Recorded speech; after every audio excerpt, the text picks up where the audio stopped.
عزیزان گرامی وقار، میں ایک بات آپ سے عرض کرنا چاہوں گا۔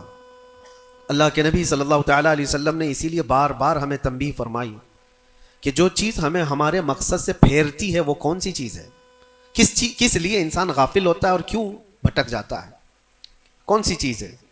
تو نبی پاک صلی اللہ علیہ وسلم فرماتے ہیں، میں میرے بعد اپنی امت سے اس بات کا اندیشہ نہیں رکھتا کہ یہ کافر ہو جائے گی، مشرک ہو جائے گی۔ حضور فرماتے ہیں مجھے اس کا ڈر نہیں ہے کہ میری امت مشرک ہو جائے گی، کافر ہو جائے گی، لیکن اندیشہ اس بات کا ہے، ڈر اس بات کا ہے کہ تم پر دنیا پھیلا دی جائے گی اور تم دنیا سمیٹتے سمیٹتے اللہ رسول کو بھول جاؤ گے۔ آج یہ پوزیشن پر جو مسلمان آیا ہوا ہے، امت مصطفیٰ کی یہی حالت ہے کہ دنیا اس قدر حاوی ہے کہ وہ اپنے آرام اور سکون کو چھوڑنا نہیں چاہتا۔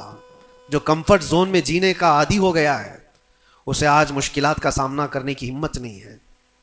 آج میں محسوس کرتا ہوں میرے عزیزوں، جب رسول پاک صلی اللہ تعالیٰ علیہ وسلم کی عزت کی بات پر، قرآن پر، اسلام پر، دین پر اور اللہ کی ذات پر حملے ہوں تو لوگ آئیں کائیں کرتے رہتے ہیں، ابھی اپنے دائیں بائیں دیکھتے رہتے ہیں کہ میری سیفٹی کتنی ہے، میری سیکیورٹی کتنی ہے۔ چھوٹے سے لے کر بڑا آدمی ہر ایک یہ سوچتا ہے کہ خواہ مخواہ اس مسل میں اپنا سر کیوں رکھنا، کیوں اپنی جان کو جوخم میں ڈالنا ہے، میرے بھی بیوی بچے ہیں اور سب مشکل میں پڑ جائیں گے۔ یہی دنیا میں کمفرٹ زون میں جینے کی خواہش اس کو بزدل بنا دیتی ہے اور اپنے راستے سے اسے ہٹا دیتی ہے۔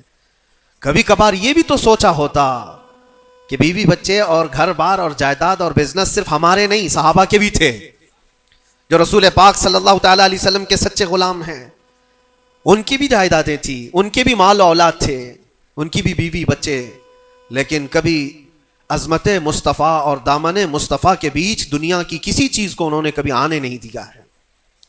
ہم ساری چیزوں کو پہلے مقدم رکھتے ہیں کہ کیا ہوگا۔